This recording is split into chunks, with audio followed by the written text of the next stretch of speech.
more than themselves, they submit. They submit.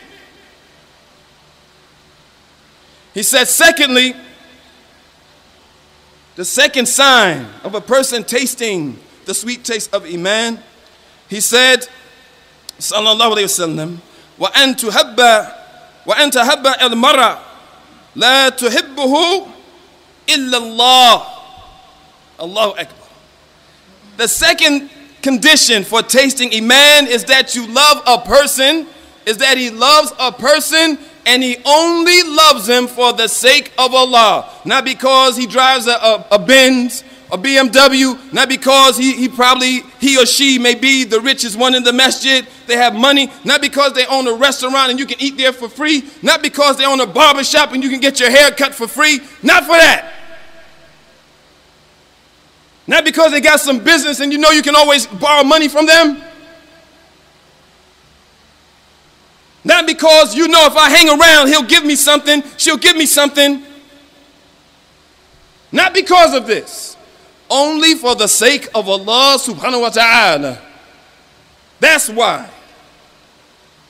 And it's known from another hadith that a man was traveling to visit his friend and Allah sent an angel to that man.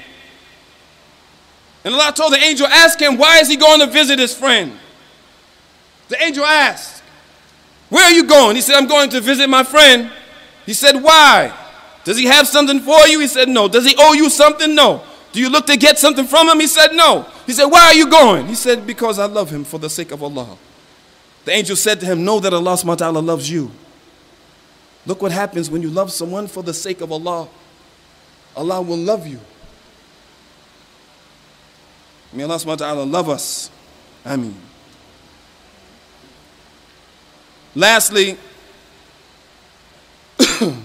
last one in this hadith is that a person hates to go back into kufr, into disbelief, the way they would hate to be thrown in the fire. Allahu Akbar. Lastly, the Prophet ﷺ, subhanallah, he said in this auspicious hadith, أدلكم على شيء إذا فعلتموه تحببتم subhanallah afshu salama bainakum. The Prophet ﷺ, he said, shall I not tell you something that will cause you to love one another? He said, spread the salams between you. This is what I call a toe stumper. This is when the Prophet says, this is one of those hadiths that just step right on our toes. Allahu Akbar. But it steps on our toes so that we rectify our affairs. So we start to follow the sunnah properly. He says, shall I not tell you something that will cause you to love one another? And that is to spread the salams to those you know and the ones you don't know. Why is this so important? Imam An-Nawawi rahimahullah ta'ala, he said, firstly, understand that this hadith involves a command from the Prophet ﷺ to spread the salams. And Allah subhanahu wa ta'ala told us in the Quran, Ya ayyuhalladhina amanu ati'u Allah wa ati'u Rasul. O you who believe, obey Allah and obey His Messenger. Imam An-Nawawi rahimahullah, he said, this is a command from the Prophet sallallahu alaihi wasallam to spread the salams to one another. Allahu Akbar. He said to those Muslims you know and those you don't know, what's the benefit of this? Spreading the salams. He said, first, it is that initial thing that causes you to become acquainted with one another. You don't know each other's name. Well, I've traveled all over the place, and in those places met Muslims, in ShopRite, in Pathmark, in the gas station.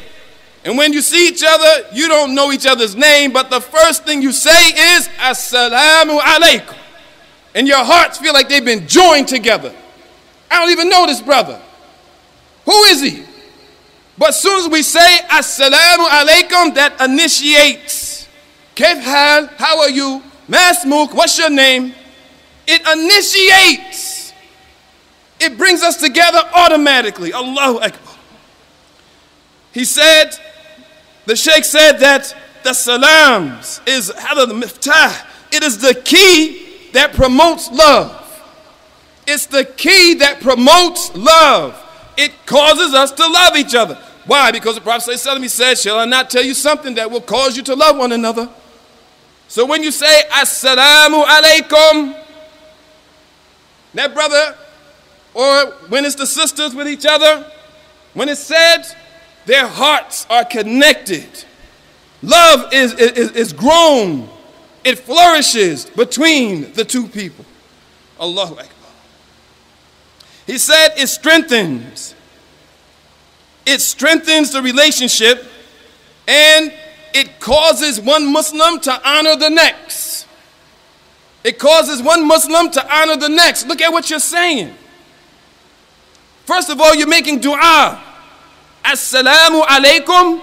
May peace be upon you. Whose peace? The peace and security of Allah subhanahu wa ta'ala be upon you.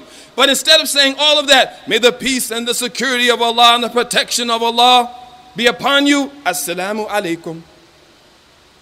Dua. That's an honor, man. Honoring one another. And it shows the sanctity, the sacredness of the Muslim. The one who you say this to, you are not trying to harm him or her. You're trying to protect them, their families, and their property. Everything about them. Their blood is haram for you. So you're taking care of them. Wallahi, the brothers who ride the bus, traveling to work and the like. Some of our sisters travel on the bus. When you see that sister get on the bus, you should automatically go into security mode. You should say, that's my sister. Even though you didn't give the salams, because she don't have to give the salams to you. Even if you say to her, Assalamu alaikum, she can look at you and sit down.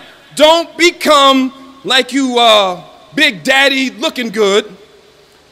And because the sister didn't say anything to you, you mumbling to you, well, she ain't say nothing to me, because she don't have to, akhi. She doesn't have to. You made your presence known. Khalas, that's good. Now she shouldn't have anything to worry about. She said, I have one of my brothers. She don't even know you. I have one of my brothers on the bus. If someone stand up to say, you stand up. And ask that kafir, what's your problem? That's my sister. And he gonna look at you and say, well, you look black and she's an Arab. That's my sister. Stop looking at my skin color. Stop looking at my nationality. That's my sister. And if you touch her, this is how we have to be. We have to love each other. I'm not saying go out and start fights. I know some of the brothers here, they from the hood. Don't start fights. But I'm just saying we have to protect our beloved sisters. Wallahi, they're like diamonds. And nobody walks around holding out a diamond, walking down Graham Avenue. No? After this, the Sheikh, he says, it is also like a motto